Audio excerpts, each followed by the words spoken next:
ಎಲ್ರಿಗೂ ನಮಸ್ಕಾರ. ಪ್ರೀತಿಯ ದ್ವಿತೀಯ PUC ವಿದ್ಯಾರ್ಥಿಗಳೇ, ಇವತ್ತಿನ ತರಗತಿಯಲ್ಲಿ ವೀರೇಂದ್ರ ಸಿಂಪಿಯವರು ಬರೆದಿರತಕ್ಕಂತಹ ಹಳ್ಳಿಯ ಚಹಾ ಹೋಟೆಲ್ಗಳು ಈ ಪಾಠದ ಪ್ರಶ್ನೆಗಳಿಗೆ ಉತ್ತರವನ್ನು ತಿಳಿಸ್ಕೊಡ್ತಾ ಇದ್ದೀನಿ. ವಿದ್ಯಾರ್ಥಿಗಳೇ, ಹೆಚ್ಚಿನ ವಿಡಿಯೋಗಳಿಗಾಗಿ ನನ್ನ ಯೂಟ್ಯೂಬ್ ಚಾನಲ್ನ ಸಬ್ಸ್ಕ್ರೈಬ್ ಮಾಡ್ಕೊಂಡು ವಿಡಿಯೋ ನೋಡಿ. ವಿಡಿಯೋ ಇಷ್ಟ ಆದರೆ ಪ್ಲೀಸ್ ಕೊನೆಯಲ್ಲಿ ನೀವು ಲೈಕ್ ಮಾಡೋದನ್ನು ಮರಿಬೇಡಿ. ನಿಮ್ಮ ಫ್ರೆಂಡ್ಸ್ಗಳಿಗೆ ಈ ವಿಡಿಯೋ ಅವಶ್ಯಕತೆ ಇದ್ದರೆ ದಯಮಾಡಿ ಶೇರ್ ಮಾಡಿ. ಹಾಗಾದರೆ ಹಳ್ಳಿಯ ಚಹಾ ಹೋಟೆಲ್ಗಳು ಈ ಪಾಠದ ಪ್ರಶ್ನೆಗಳಿಗೆ ಉತ್ತರವನ್ನು ತಿಳಿದುಕೊಳ್ಳೋಣ ಅಲ್ಲ. ಮೊದಲನೇದಾಗಿ ಸಂದರ್ಭ ಸಹಿತ ವಿವರಿಸಿರಿ. ಪ್ರಶ್ನೆ 1, ಅದು ಯಾವ ಶಾಸ್ತ್ರಕ್ಕೂ ಮಣಿಯದು. ಆಯ್ಕೆ: ಪ್ರಸ್ತುತ ಈ ಮಾತನ್ನು ವೀರೇಂದ್ರ ಸಿಂಪಿಯವರು ಬರೆದ ಹಳ್ಳಿಯ ಚಹಾ ಹೋಟೆಲ್ಗಳು ಎಂಬ ಗದ್ಯ ಭಾಗದಿಂದ ಆರಿಸಲಾಗಿದೆ. ಸಂದರ್ಭ: ಪಟ್ಟಣದ ಹೋಟೆಲಿನ ಬಗ್ಗೆ ವಿವರಿಸುವಾಗ ಈ ಮಾತು ಬಂದಿದೆ. ವಿವರಣೆ: ಪಟ್ಟಣದ ಹೋಟೆಲ್ನಲ್ಲಿ ಶುಭ್ರ ವಸ್ತ್ರದ ಮಾಣಿ ಇರುತ್ತಾನೆ. ಏನಿದೆ ಎಂದು ನಾವು ನೀರಸವಾಗಿ ಕೇಳಿದರೆ ಬೋಂಡ, ದೋಸೆ, ಉತ್ತಪ್ಪ, ಉಪಮಾ, ಪೂರಿ, ಬಜ್ಜಿ ಎಂದು ಪಟಪಟನೆ ಒದರುತ್ತಾನೆ. ಆದರೆ ಅದರಲ್ಲಿ ಬಿಸಿ ಯಾವುದು, ಹಸಿ ಯಾವುದು, ತಾಜಾ ಯಾವುದು, ಹಳಸಿದ್ದು ಯಾವುದು ಎಂದು ಸ್ವತಃ ಮಾಣಿಗೂ ಗೊತ್ತಿಲ್ಲ. 100 ಹೆಸರುಗಳಲ್ಲಿ ಯಾವುದೋ ಹೆಸರಿಗೆ ಜೋತು ಬಿದ್ದು ಬೋಂಡ ತರಿಸಿದರೆ ಗಂಟಲಲ್ಲೇ ಇಳಿಯುವುದಿಲ್ಲ. ಅದೇ ರೀತಿ ವಡೆ ತರಿಸಿದರೆ ಯಾವ ಶಸ್ತ್ರವನ್ನು ಉಪಯೋಗಿಸಿದರೂ ಅದನ್ನು ತಿನ್ನಲಾಗುವುದಿಲ್ಲ ಎನ್ನುವಾಗ ಈ ಮೇಲಿನಂತೆ ಲೇಖಕರು ಹೇಳಿದ್ದಾರೆ. ಪ್ರಶ್ನೆ 2, ಇಂದು ಸ್ಪೆಷಲ್ ಅವಲಕ್ಕಿ ಸೂಸಲ ಮಾಡಿದ್ದೇನೆ.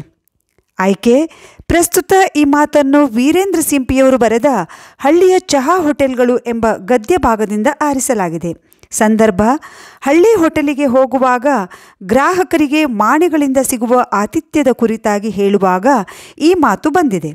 ವಿವರಣೆ: ಹಳ್ಳಿಯ ಹೋಟೆಲ್ಗಳಲ್ಲಿ ನಮ್ಮ ಬೇಕು ಬೇಡಗಳನ್ನು ಅರಿತ ಮಾಣಿ ಒಂದು ಕೈಯಿಂದ ಬೆವರನ್ನು ಒರೆಸಿಕೊಳ್ಳುತ್ತಾ ಇನ್ನೊಂದು ಕೈಯಲ್ಲಿ ನಮ್ಮ ನೆಚ್ಚಿನ ಪೂರಿ ಸಾಗುಗಳನ್ನು ತಂದು ಮುಂದೆ ಇಡುತ್ತಾನೆ. ಪೂರಿಯ ಎಣ್ಣೆ ನಮ್ಮ ಪ್ರಕೃತಿಗೆ ಒಗ್ಗದು ಎಂದು ತಿಳಿದು ಅದನ್ನು ಒರೆಸಿ ತೆಗೆಯಲು ರದ್ದಿ ಕಾಗದದ ಚೂರುಗಳನ್ನು ತಂದು ಇರಿಸುತ್ತಾನೆ.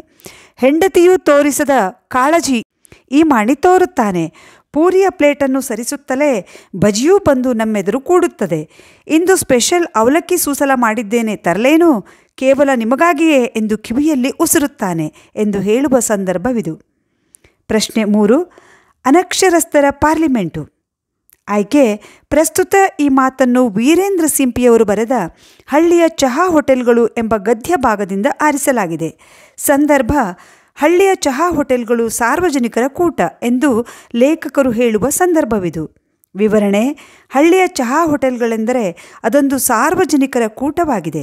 ಬೇರೆ ಬೇರೆ ರೀತಿಯ ಜನರು ಬಂದು ಅವರ ಅಭಿರುಚಿಗೆ ತಕ್ಕಂತೆ ಹೋಟೆಲಲ್ಲಿ ಕಾಲ ಕಳೆಯುತ್ತಾರೆ. ಹೋಟೆಲ್ ಅಂದರೆ ರಸಿಕರ ಉಂಡಾಡಿಗಳ ನಿವಾಸ, ತರುಣರ ಕ್ಲಬ್ಬು, ಗೃಹಸ್ಥರ ವಿಶ್ರಾಮ ಗೃಹ, ವೃದ್ಧರ ಬಾಯ ಚಪಲ ತಣಿಸುವ ಅಕ್ಷಯ ಪಾತ್ರೆ. ಅನಕ್ಷರಸ್ಥರ ಪಾರ್ಲಿಮೆಂಟು ಸರ್ವ ವಯಸ್ಸಿನ, ಸರ್ವ ಅಭಿರುಚಿ ಹವ್ಯಾಸಗಳ, ಸರ್ವ ಉದ್ಯೋಗದ, ಸರ್ವ ಜಾತಿಗಳ ಜನರಿಗೆ ಇಲ್ಲಿ ಸಮಾನವಾದ ಸ್ಥಾನವಿದೆ. ಎಲ್ಲ ರೀತಿಯ ವಿಷಯಗಳು ಅಲ್ಲಿ ಚರ್ಚೆಗೆ ಒಳಗಾಗುತ್ತವೆ ಎಂದು ಲೇಖಕರು ವಿವರಿಸುವಾಗ ಈ ಮಾತು ಬಂದಿದೆ. ಪ್ರಶ್ನೆ 4, ನನ್ನ ದೃಷ್ಟಿಯಲ್ಲಿ ವಾರ್ತಾ ಇಲಾಖೆ ಇದ್ದಂತೆ. ಆಯ್ಕೆ: ಪ್ರಸ್ತುತ ಈ ಮಾತನ್ನು ವೀರೇಂದ್ರ ಸಿಂಪಿಯವರು ಬರೆದ ಹಳ್ಳಿಯ ಚಹಾ ಹೋಟೆಲ್ಗಳು ಎಂಬ ಗದ್ಯ ಭಾಗದಿಂದ ಆರಿಸಲಾಗಿದೆ. ಸಂದರ್ಭ: ಹಳ್ಳಿಯ ಹೋಟೆಲ್ಗಳನ್ನು ಲೇಖಕರು ವಾರ್ತಾ ಇಲಾಖೆಗೆ ಹೋಲಿಸುವ ಸಂದರ್ಭವಿದು. ವಿವರಣೆ: ಕಾಲು ಬಿಟ್ಟ ಕತ್ತೆಯಂತೆ ಊರು ಸುತ್ತ ತಿರುಗಾಡುವ ಹಳ್ಳಿಯ ಗಂಡಸರಿಗೆ ಸಾಮಾಜಿಕ ವಿಷಯಗಳ ಬಗ್ಗೆ ಮಾತನಾಡಲು ಹಳ್ಳಿಯ ಹೋಟೆಲ್ ಪ್ರಶಸ್ತವಾದ ಸ್ಥಳ. ತಮ್ಮ ಮನೆಯ ಸಮಾಚಾರ ತಮಗೆ ತಿಳಿದಿರದಿದ್ದರೂ ಊರ ಮೂಲೆ ಮೂಲೆಗಳಲ್ಲಿ ಏನು ನಡೆದಿದೆ, ಯಾರು ಹುಟ್ಟಿದರು, ಯಾರು ಸತ್ತರು, ಯಾರ ಮನೆಯಲ್ಲಿ ಆಕಳು ಈಯಿತು, ಯಾರ ಕೊಟ್ಟಿಗೆಯಲ್ಲಿ ಎಮ್ಮೆ ಸತ್ತಿತು, ಯಾರ ಬಣವೆಗೆ ಬೆಂಕಿ ಹಚ್ಚಿದರು, ಯಾರ ಮನೆ ದರೋಡೆಯಾಯಿತು ಎಂಬ ಸಣ್ಣ ದೊಡ್ಡ ವಿಷಯಗಳನ್ನೆಲ್ಲ ಹೋಟೆಲ್ನಲ್ಲಿ ಮಾತನಾಡುತ್ತಾ ಕಾಲ ಕಳೆಯುತ್ತಾರೆ. ಹಾಗಾಗಿ ಇದೊಂದು ವಾರ್ತಾ ಇಲಾಖೆ ಇದ್ದಂತೆ ಎಂದು ಲೇಖಕರು ಹೇಳಿದ್ದಾರೆ. ಪ್ರಶ್ನೆ 5, ಇಳಕಲ್ ಸೀರೆ ಉಟ್ಟ ಗುಳೇದ್ ಗುಡ್ಡ ಕುಪ್ಪಸ ತೊಟ್ಟ ಹೆಣ್ಣಿದ್ದಂತೆ. ಆಯ್ಕೆ: ಪ್ರಸ್ತುತ ಈ ಮಾತನ್ನು ವೀರೇಂದ್ರ ಸಿಂಪಿಯವರು ಬರೆದ ಹಳ್ಳಿಯ ಚಹಾ ಹೋಟೆಲ್ಗಳು ಎಂಬ ಗದ್ಯ ಭಾಗದಿಂದ ಆರಿಸಲಾಗಿದೆ.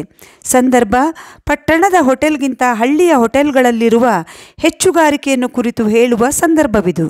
ವಿವರಣೆ: ಪೇಟೆಯ ಹೋಟೆಲ್ ನೋಡಲು ಅಂದವಾಗಿರುತ್ತದೆ. ಅಲ್ಲಿಯ ಆಹಾರ ಅಷ್ಟು ಚೆನ್ನಾಗಿರುವುದಿಲ್ಲ.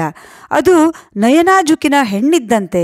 ಹಳ್ಳಿಯ ಚಹಾ ಪಳಾರದ ಅಂಗಡಿ ಎಂದರೆ ಇಳಕಲ್ ಸೀರೆ ಉಟ್ಟ ಗುಳೇದ್ ಗುಡ್ಡ ಕುಪ್ಪಸ ತೊಟ್ಟ ಹೆಣ್ಣಿದ್ದಂತೆ.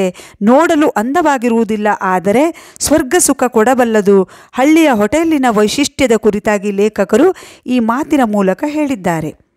ಮುಂದಿನ ಪ್ರಶ್ನೆ, ಒಂದು ವಾಕ್ಯದಲ್ಲಿ ಉತ್ತರಿಸಿರಿ. ಪ್ರಶ್ನೆ 1, ಕಲಿಯುಗದ ಅಮೃತ ಯಾವುದು? ಕಲಿಯುಗದ ಅಮೃತ ಚಹಾ.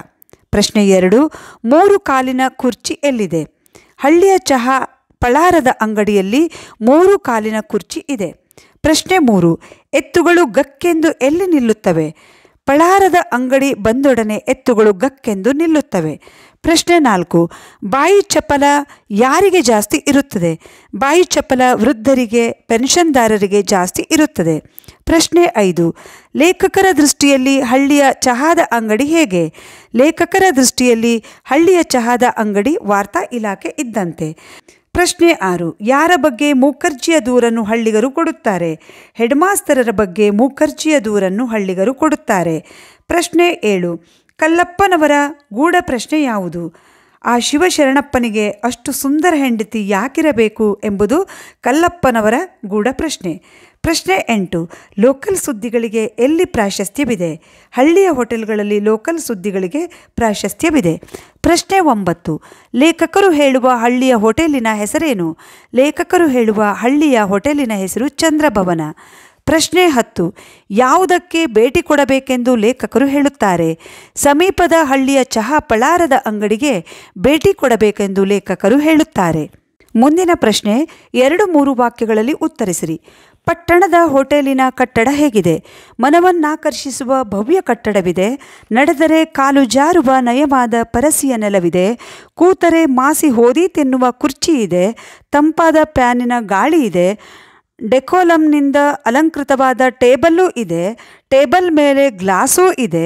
ಗ್ಲಾಸಿನಲ್ಲಿ ನೀರೂ ಇದೆ. ಪ್ರಶ್ನೆ 2, ಹಳ್ಳಿಯ ಚಹಾದ ಅಂಗಡಿ ಎಂದರೆ ಹೇಗಿರುತ್ತದೆ? ಹಳ್ಳಿಯ ಚಹಾದ ಅಂಗಡಿಯಲ್ಲಿ ಮುರುಕು ಬೆಂಚು ಇದೆ. 3 ಕಾಲಿನ ಕುರ್ಚಿ ಇದೆ. ಗಟ್ಟಿ ಹಾಲಿನ ಹೆಡಸು, ಚಹಾದ ಕಂಪು, ಬಣ್ಣ ಎಲ್ಲ ಇದೆ. ಜೊತೆಗೆ ಆತ್ಮೀಯತೆ, ಆತಿಥ್ಯವೂ ಇದೆ. ಪ್ರಶ್ನೆ 3, ಭಾವೈಕ್ಯತೆ ಈ ದೇಶದಲ್ಲಿ ಎಲ್ಲಿದೆ? ಹಳ್ಳಿಯ ಹೋಟೆಲ್ಗಳು ಸಾರ್ವಜನಿಕರ ಕೂಟ. ಸರ್ವ ವಯಸ್ಸಿನ, ಸರ್ವ ಅಭಿರುಚಿ, ಹವ್ಯಾಸಗಳ, ಸರ್ವ ಉದ್ಯೋಗದ, ಸರ್ವ ಜಾತಿಗಳ ಜನರಿಗೆ ಇಲ್ಲಿ ಸಮಾನವಾಗಿದೆ. ಹಳ್ಳಿಗಳಲ್ಲಿ ಸಮಾನತೆಯ ಬೀಜವನ್ನು ಬಿತ್ತು ಬೆಳೆದ ಸಂಸ್ಥೆ ಎಂದರೆ ಚಹಾ ಪಳಾರದ ಅಂಗಡಿಯೇ ಆಗಿದೆ. ಭಾವೈಕ್ಯತೆ ನಮ್ಮ ದೇಶದಲ್ಲಿ ಎಲ್ಲಿಯಾದರೂ ಇದ್ದಿದ್ದರೆ ಅದು ನಮ್ಮ ಹಳ್ಳಿಯ ಚಹಾದ ಪಳಾರದ ಅಂಗಡಿಯಲ್ಲಿ. ಪ್ರಶ್ನೆ 4, ರೋಗಿಗಳ ಹಾಗೂ ಪಥ್ಯ ಮಾಡುವವರ ಜಿದ್ದು ಎಂತಹದ್ದು? ಮನೆಯಲ್ಲಿ ಪಥ್ಯ ಮಾಡುತ್ತಾ ಹೋಟೆಲ್ನಲ್ಲಿ ಕರಿದ ಪದಾರ್ಥಗಳನ್ನು ಜಡಿಯುವ ರೋಗಿಗಳ ಹಾಗೂ ಪಥ್ಯ ಮಾಡುವವರ ಜಡ್ಡೆಂದು ನೆಟ್ಟಗಾಗದು. ಹಾಗೂ ಸಾಯುತ್ತೇವೆ, ಹೀಗೂ ಸಾಯುತ್ತೇವೆ, ಕರಿದಿದ್ದನ್ನು ತಿಂದು ಸಾಯುತ್ತೇವೆ ಎನ್ನುವುದು ಇವರ ಜಿದ್ದು. ಪ್ರಶ್ನೆ 5, ಗಿಡ್ಡ ಮಾಸ್ತರರು ಶಾಲೆಯಲ್ಲಿ ಹುಡುಗರಿಗೆ ಏಕೆ ಹೊಡೆಯುತ್ತಾರೆ? ಗಿಡ್ಡ ಮಾಸ್ತರರು ಶಾಲೆಯಲ್ಲಿ ಹುಡುಗರಿಗೆ ಹೊಡೆಯುತ್ತಾರೆ. ಆ ರೀತಿ ಹೊಡೆಯುವುದಕ್ಕೆ ಮನೆಯಲ್ಲಿ ಅವರ ಹೆಂಡತಿಯ ಕಾಟವೇ ಕಾರಣ. ಪ್ರಶ್ನೆ 6, ಹಳ್ಳಿಗರ ಆಕ್ಷೇಪದ ವಿಷಯ ಯಾವುದು? ಹೊಸದಾಗಿ ವರ್ಗವಾಗಿ ಬಂದ ವೈದ್ಯಾಧಿಕಾರಿ ರೋಗಿಗಳಿಗೆ ಬರೀ ಪ್ರಿಸ್ಕ್ರಿಪ್ಷನ್ ಮಾತ್ರ ಬರೆದು ಕೊಡುತ್ತಿದ್ದಾರೆ. ಇದು ಹಳ್ಳಿಗರ ಆಕ್ಷೇಪದ ವಿಷಯ. ಪ್ರಶ್ನೆ 7, ಸುದ್ದಿಯ ಸೂರಪ್ಪ ಗೊಂಬೆಯನ್ನು ಹೇಗೆ ವರ್ಣಿಸುತ್ತಾನೆ? ಸುದ್ದಿಯ ಸೂರಪ್ಪನವರಿಗೂ ಹಳ್ಳಿಯ ಹೋಟೆಲ್ನಲ್ಲಿ ಸ್ಥಾನವಿದೆ. ಆ ಜನ್ಮ ಬ್ರಹ್ಮಚಾರಿಯ ಹನುಮಾನ್ ಭಕ್ತ ಭರಮಣ್ಣ ತಾನು ಪಟ್ಟಣಕ್ಕೆ ಹೋದಾಗ ಶೋರೂಮ್ನ ಎದುರಿಗೆ ನಿಲ್ಲಿಸಿದ ಹೆಣ್ಣು ಗೊಂಬೆಯನ್ನು ಎವೈಕ್ಕದೆ ನೋಡಿ ಬಂದು, ಏನ್ ಹೆಣ್ಣಪ್ಪ ಅದು, ಕೈ ತೊಳೆದು ಮುಟ್ಟಬೇಕು ಅದನ್ನು ಎಂದು ಗೊಂಬೆಯನ್ನು ವರ್ಣಿಸುತ್ತಾನೆ. ಮುಂದಿನ ಪ್ರಶ್ನೆ 5-6 ವಾಕ್ಯಗಳಲ್ಲಿ ಉತ್ತರಿಸಿರಿ. ಪ್ರಶ್ನೆ 1, ಹಳ್ಳಿಯ ಚಹಾದಂಗಡಿಯನ್ನು ಪರಿಚಯಿಸಿ. ಹಳ್ಳಿಯ ಚಹಾದ ಅಂಗಡಿಯನ್ನು ಇಳಕಲ್ ಸೀರೆ ಉಟ್ಟ ಗುಳೇದ್ ಗುಡ್ಡದ ಕುಪ್ಪಸ ತೊಟ್ಟ ಹೆಣ್ಣಿದ್ದಂತೆ. ನೋಡಲು ಅಂದವಾಗಿರದಿದ್ದರೂ ಸ್ವರ್ಗ ಸುಖ ಕೊಡಬಲ್ಲದು. ಹಳ್ಳಿಯ ಚಹಾದ ಅಂಗಡಿಯಲ್ಲಿ ಮುರುಕು ಬೆಂಚು ಇದೆ. 3 ಕಾಲಿನ ಕುರ್ಚಿ ಇದೆ. ಗಟ್ಟಿ ಹಾಲಿನ ಹೆಡಸು, ಚಹಾದ ಕಂಪು, ಬಣ್ಣ ಎಲ್ಲ ಇದೆ. ಜೊತೆಗೆ ಆತ್ಮೀಯತೆ, ಆತಿಥ್ಯವೂ ಇದೆ. 2 ಕಾಲುಗಳನ್ನು ಬೆಂಚಿನ ಮೇಲಿರಿಸಿ ಹೊಟ್ಟೆರಾಯನ ಸೇವೆ ಮಾಡಿ ಪ್ಲೇಟಿನಲ್ಲಿ ಕೈ ತೊಳೆದು ನಂತರ ಕೈಯನ್ನು ಒರೆಸಿಕೊಂಡು ಇಂಜಿನ್ ಹೊಗೆಯಂತೆ ಬೀಡಿಯ ಹೊಗೆಯನ್ನು ಬಿಡುತ್ತಾ ಕೆಮ್ಮುತ್ತಾ ತಾಸಗಟ್ಟಲೆ ಅಲ್ಲಿ ಕೂಡಬಹುದು. ತಿಂದಿದ್ದಕ್ಕೆ ಹಣ ಕೊಡಬೇಕಾಗಿಲ್ಲ. ಕೌಂಟರ್ ಮುಂದೆ ನಿಂತು ನನ್ನ ಹೆಸರಲ್ಲೇ ಹಚ್ಚ್ರಿ ಅಂದರೆ ಸಾಕು. ಸುಗ್ಗಿಗೊಮ್ಮೆ 4 ಚೀಲ ಜೋಳ ತಂದು ಹೋಟೆಲ್ಗೆ ಹಚ್ಚಿದರೆ ಬಾಕಿ ಚುಕ್ತ ಆಯಿತು. ಹಳ್ಳಿಯ ಹೋಟೆಲ್ ಎಂದರೆ ಸಾರ್ವಜನಿಕರ ಕೂಟ, ರಸಿಕರ ಉಂಡಾಡಿಗಳ ನಿವಾಸ, ತರುಣರ ಕ್ಲಬ್ಬು, ಗೃಹಸ್ಥರ ವಿಶ್ರಾಮ ಗೃಹ, ವೃದ್ಧರ ಬಾಯಚಪಲ ತಣಿಸುವ ಅಕ್ಷಯ ಪಾತ್ರೆ, ಅನಕ್ಷರಸ್ಥರ ಪಾರ್ಲಿಮೆಂಟು. ಸರ್ವ ವಯಸ್ಸಿನ ಸರ್ವ ಜಾತಿಗಳ ಜನರಿಗೆ ಇಲ್ಲಿ ಸಮವಾದ ಸ್ಥಾನವಿದೆ. ಭಾವೈಕ್ಯತೆಯನ್ನು ಹಳ್ಳಿಯ ಚಹಾದ ಅಂಗಡಿಯಲ್ಲಿ ಕಾಣಬಹುದು. ಹಳ್ಳಿಯ ಚಹಾದ ಅಂಗಡಿ ವಾರ್ತಾ ಇಲಾಖೆ ಇದ್ದಂತೆ. ಹಳ್ಳಿಯ ಸಣ್ಣ ದೊಡ್ಡ ವಿಚಾರಗಳೆಲ್ಲ ಹೋಟೆಲ್ಲಿನ ಸದಸ್ಯರ ಪಾಲಿಗೆ ಸುದ್ದಿಯ ಸಾಮಗ್ರಿಗಳು. ಜನರು ತಮ್ಮ ಹೊಟ್ಟೆ ಕಿಚ್ಚು, ಸಿಟ್ಟು, ದರ್ಪ, ಧಕ್ಕೆಗೊಂಡ ಗರ್ವ, ಅಳಲುಗಳನ್ನು ಅಭಿವ್ಯಕ್ತಿಸುತ್ತಾರೆ. ದೇಶ ವಿದೇಶಗಳ ಸುದ್ದಿಗಳಿಗೂ ಇಲ್ಲಿ ಪ್ರಾಶಸ್ತ್ಯ ಇದೆ. ಹೊರಗಿನ ಸುದ್ದಿಗಿಂತ ಲೋಕಲ್ ಸುದ್ದಿಗೆ ಹೆಚ್ಚಿನ ಮಹತ್ವವಿದೆ. ಪ್ರಶ್ನೆ 2. ಪಟ್ಟಣದ ಚಹಾದ ಅಂಗಡಿಗಳು ಹೇಗಿರುತ್ತವೆ? ಪಟ್ಟಣದ ಹೋಟೆಲ್ ಎಂದರೆ ನಯನಾಜುಕಿನ ಹೆಣ್ಣಿದ್ದಂತೆ. ಪಟ್ಟಣದ ಹೋಟೆಲ್ನಲ್ಲಿ ಎಲ್ಲವೂ ಇದೆ. ಮನವನ್ನಾಕರ್ಷಿಸುವ ಭವ್ಯ ಕಟ್ಟಡವಿದೆ. ನಡೆದರೆ ಕಾಲು ಜಾರುವ ನಯವಾದ ಪರಸಿಯ ನೆಲವಿದೆ. ಕೂತರೆ ಮಾಸಿ ಹೋದೀತೆನ್ನುವ ಕುರ್ಚಿ ಇದೆ. ತಂಪಾದ ಫ್ಯಾನಿನ ಗಾಳಿ ಇದೆ. ಡೆಕೋಲಮ್ನಿಂದ ಅಲಂಕೃತವಾದ ಟೇಬಲ್ಲೂ ಇದೆ. ಟೇಬಲ್ ಮೇಲೆ ಗ್ಲಾಸು ಇದೆ. ಗ್ಲಾಸಿನಲ್ಲಿ ನೀರೂ ಇದೆ. ಕುಳಿತಾಗ ಏನು ಬೇಕು ಎಂದು ಯಂತ್ರದ ಗೊಂಬೆಯಂತೆ ಮೂಕಸನ್ನೆ ಮಾಡಿ ಕೇಳುವ ಶುಭ್ರ ವಸ್ತ್ರದ ಮಾಣಿಯೂ ಇದ್ದಾನೆ. ತಂದು ಕೊಟ್ಟ ತಿಂಡಿಯಲ್ಲಿ ಹಸಿ ಯಾವುದು, ಬಿಸಿ ಯಾವುದು, ತಾಜಾ ಯಾವುದು, ಹಳಸಿದ್ದಾವುದು ಯಾರಿಗೂ ಸ್ವತಃ ಮಾಣಿಗೂ ಗೊತ್ತಿರುವುದಿಲ್ಲ. ಪಟ್ಟಣದ ಹೋಟೆಲ್ನಲ್ಲಿ ನೆಮ್ಮದಿಯಾಗಿ ಸ್ವಲ್ಪ ಹೊತ್ತು ಕುಳಿತು ತಿಂಡಿ ತಿನ್ನಲು ಅವಕಾಶವಿಲ್ಲ. ಸ್ಥಳವನ್ನಾಕ್ರಮಿಸಲು ನಾ ಮುಂದು ನೀ ಮುಂದು ಎಂದು ಸ್ಪರ್ಧೆ ನಡೆಸುತ್ತಾ ಜನರು ನಮ್ಮ ಎದೆಯ ಮೇಲೆ ನಿಂತಂತೆ ನಿಂತು ಬಿಟ್ಟಿದ್ದರೆ ತಿಂಡಿ ತೀರ್ಥ ತಿನ್ನಲು ಸಾಧ್ಯವಿಲ್ಲ. ಪಟ್ಟಣದ ಹೋಟೆಲ್ಗಳ ನೂಕುನುಗ್ಗಲುಗಳು, ಗಲಭೆ ಗಲೀಜಿಗಳು ಸಾಕಪ್ಪ, ಇದರ ಸಹವಾಸ ಎನ್ನಿಸಿಬಿಡುತ್ತದೆ. ತಿಂಡಿ ತಿಂದು ಚಹಾ ಕುಡಿದು ಹೊರಬಿದ್ದರೆ ಅದ್ಭುತ ಸಾಹಸ ಮಾಡಿ ಬಂದ ಅನುಭವ ಆಗುತ್ತದೆ. ಪ್ರಶ್ನೆ 3. ಹಳ್ಳಿಯ ಮತ್ತು ಪಟ್ಟಣ ಹೋಟೆಲ್ಗಳ ಮಾಣಿಯ ಕುರಿತು ಬರೆಯಿರಿ. ಹಳ್ಳಿಯ ಹೋಟೆಲ್ಗಳಲ್ಲಿ ನಮ್ಮ ಬೇಕು ಬೇಡಗಳನ್ನು ಅರಿತ ಮಾಣಿ ಒಂದು ಕೈಯಿಂದ ಬೆವರನ್ನು ಒರೆಸಿಕೊಳ್ಳುತ್ತಾ ಇನ್ನೊಂದು ಕೈಯಲ್ಲಿ ನಮ್ಮ ನೆಚ್ಚಿನ ಪೂರಿ ಸಾಗುಗಳನ್ನು ತಂದು ಮುಂದೆ ಇಡುತ್ತಾನೆ. ಪೂರಿಯ ಎಣ್ಣೆ ನಮ್ಮ ಪ್ರಕೃತಿಗೆ ಒಗ್ಗದು ಎಂದು ತಿಳಿದು ಅದನ್ನು ಒರೆಸಿ ತೆಗೆಯಲು ರದ್ದಿ ಕಾಗದದ ಚೂರುಗಳನ್ನು ತಂದು ಇರಿಸುತ್ತಾನೆ. ಪೂರಿಯ ಪ್ಲೇಟನ್ನು ಸರಿಸುತ್ತಲೇ ಬಜಿಯೂ ಬಂದು ನಮ್ಮೆದುರು ಕೂಡುತ್ತದೆ. ಇಂದು ಸ್ಪೆಷಲ್ ಅವಲಕ್ಕಿ ಸೂಸಲ ಮಾಡಿದ್ದೇನೆ, ತರಲೇನು, ಕೇವಲ ನಿಮಗಾಗಿಯೇ ಎಂದು ಕಿವಿಯಲ್ಲಿ ಉಸುರುತ್ತಾನೆ. ಆಗ ರೋಮಾಂಚನ ಉಂಟಾಗುತ್ತದೆ. ಪಟ್ಟಣದ ಹೋಟೆಲ್ನಲ್ಲಿ ಕುಳಿತಿರೋ ಇಲ್ಲವೋ ಯಂತ್ರದ ಗೊಂಬೆಯೆಂದೇ ಮೂಕ ಸನ್ನೆ ಮಾಡಿ ಕೇಳುವ ಶುಭ್ರ ವಸ್ತ್ರದ ಮಾಣಿ ಇರುತ್ತಾನೆ. ಏನಿದೆ ಎಂದು ನಾವು ನೀರಸವಾಗಿ ಕೇಳಿದರೆ ಬೋಂಡ, ದೋಸೆ, ಉತ್ತಪ್ಪ, ಉಪಮ, ಪೂರಿ, ಬಜಿ ಎಂದು ನಮಗಿಂತಲೂ ನೀರಸವಾಗಿ ಪಟಪಟನೆ ಒದರುತ್ತಾನೆ. ಆದರೆ ಅದರಲ್ಲಿ ಬಿಸಿ ಯಾವುದು, ಹಸಿ ಯಾವುದು, ತಾಜಾ ಯಾವುದು, ಹಳಸಿದ್ದು ಯಾವುದು ಸ್ವತಃ ಮಾಣಿಗೂ ಗೊತ್ತಿಲ್ಲ. ಕೇಳಿದ್ದನ್ನು ತಂದು ಎದುರುಗಿಡುವ ಯಂತ್ರದಂತೆ ಕಾರ್ಯನಿರ್ವಹಿಸುತ್ತಿದ್ದಾನೆ. ಪ್ರಶ್ನೆ 4. ಹಳ್ಳಿಗರು ಹೊತ್ತನ್ನು ಹೇಗೆ ಕಳೆಯುತ್ತಾರೆ ವಿವರಿಸಿರಿ. ವೃದ್ಧರು, ಪೆನ್ಷನ್ದಾರರು, ರೋಗಿಗಳು ಹಳ್ಳಿಯ ಚಹಾ ಹೋಟೆಲ್ಗಳಲ್ಲಿರುವುದು ಸಾಮಾನ್ಯ. ತಿನ್ನುವ ಚಪಲ, ಮಾತನಾಡುವ ಚಪಲವನ್ನು ತೀರಿಸಿಕೊಳ್ಳುವ ಜನ ಇಲ್ಲಿಗೆ ಬರುತ್ತಾರೆ. ಇನ್ನು ತರುಣರು ಹೇಳಿ ಕೇಳಿ ಉತ್ಸಾಹಿಗಳು. ಇವರಿಗೆ ಜವಾಬ್ದಾರಿ ಇಲ್ಲ, ಮಾಡಲು ಕೆಲಸವಿಲ್ಲ, ಕೆಲಸವಿದ್ದರೂ ಮಾಡುವ ಮನಸ್ಸಿಲ್ಲ. ಇವರಿಗೆ ಹೊತ್ತು ಹೋಗೋದು. ಅದಕ್ಕಾಗಿ ಪಣ ತೊಟ್ಟು ಇಡೀ ದಿವಸ ಚಹಾದ ಅಂಗಡಿಯಲ್ಲಿ ಚಹಾ ಕುಡಿಯುತ್ತಾ ಕೇರಂ ಬೋರ್ಡನ್ನು ಆಡುತ್ತಾ ಕೂಡುತ್ತಾರೆ. ಹಳ್ಳಿಯ ಪಟೇಲರು, ಊರ ಪುಡಾರಿಗಳು, ಸ್ವಯಂ ಘೋಷಿತ ದಲ್ಲಾಳಿಗಳು, ಪಟ್ಟಣದ ಶಾಲೆ, ಕಾಲೇಜು, ನರ್ಸರಿಗಳಲ್ಲಿ ಸೀಟು ಕೊಡಿಸುವೆನೆಂದು ಅಡ್ವಾನ್ಸ್ ಎತ್ತುವ ಲೀಡರರು, ಗ್ರಾಮ ಪಂಚಾಯಿತಿಯ ಸರಪಂಚರರು, ಈಗಿನ ಹಾಲಿ ಸದಸ್ಯರು, ಶಾಲೆಗೆ ಆಗಾಗ ಭೇಟಿ ಕೊಡುವ ಶಾಲಾ ಶಿಕ್ಷಕರು, ಅಂಗಡಿಯಲ್ಲಿ ಲೋಡಿಗಾನಿಸಿ ಕೂತು ಬೇಸತ್ತು ವ್ಯಾಪಾರಿಗಳು ದಿನಕ್ಕೆ ಸರಾಸರಿ 5-6 ತಾಸುಗಳನ್ನಾದರೂ ಚಹಾ ಪಳಾರದ ಅಂಗಡಿಯಲ್ಲಿ ಕಳೆಯುತ್ತಾರೆಂದರೆ ಅದೊಂದು ಆಶ್ಚರ್ಯದ ಮಾತಲ್ಲ.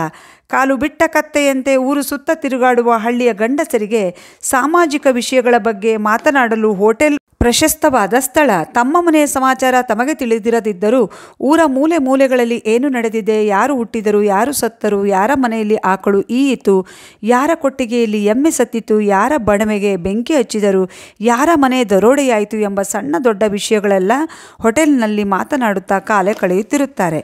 ಪ್ರಶ್ನೆ 5. ಹಳ್ಳಿಯ ಹೋಟೆಲ್ಗಳಲ್ಲಿ ಬಂದ ನವೀನತೆಯ ಕುರಿತು ಬರೆಯಿರಿ.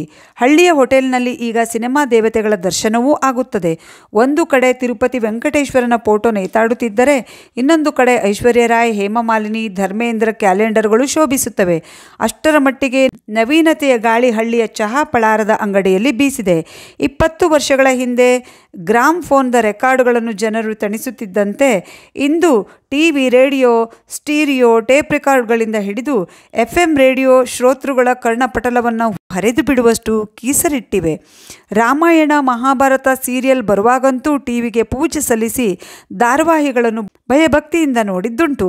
ಆದರೂ ತರುಣರು ಈ ಹಾಡುಗಳನ್ನು ಆಸಕ್ತಿಯಿಂದ ಕೇಳುತ್ತಾ ಗುನುಗುಣಿಸುತ್ತಿದ್ದರೆ ವೃದ್ಧರು ಯಾರೂ ತಮ್ಮನ್ನು ನೋಡದಿರುವುದನ್ನು ಖಾತ್ರಿ ಮಾಡಿಕೊಂಡು ತಲೆದೂಗುತ್ತಾರೆ. ವಿದ್ಯಾರ್ಥಿಗಳೇ, ಇಲ್ಲಿವರೆಗೆ ಹಳ್ಳಿಯ ಚಹಾ ಹೋಟೆಲ್ಗಳು ಈ ಪಾಠದ ಪ್ರಶ್ನೆಗಳಿಗೆ ಉತ್ತರವನ್ನು ತಿಳಿಸ್ಕೊಡೋಕ್ಕೆ ಪ್ರಯತ್ನಿಸಿದ್ದೀನಿ. ವಿದ್ಯಾರ್ಥಿಗಳೇ, ವಿಡಿಯೋ ಇಷ್ಟ ಆದರೆ ಪ್ಲೀಸ್ ಒಂದು ಲೈಕ್ ಮಾಡಿ. ಹಾಗೆ ದ್ವಿತೀಯ PUCಯ ಕನ್ನಡಕ್ಕೆ ಸಂಬಂಧಿಸಿದ ಎಲ್ಲ ಗದ್ಯ ಪದ್ಯಗಳ ಪ್ರಶ್ನೋತ್ತರಗಳು ಈ ನನ್ನ ಚಾನಲ್ನಲ್ಲಿ ಲಭ್ಯ ಇದೆ. ದಯಮಾಡಿ ನನ್ನ ಚಾನಲ್ನ ಸಬ್ಸ್ಕ್ರೈಬ್ ಮಾಡ್ಕೊಂಡು ವಿಡಿಯೋ ನೋಡಿ. Thank you.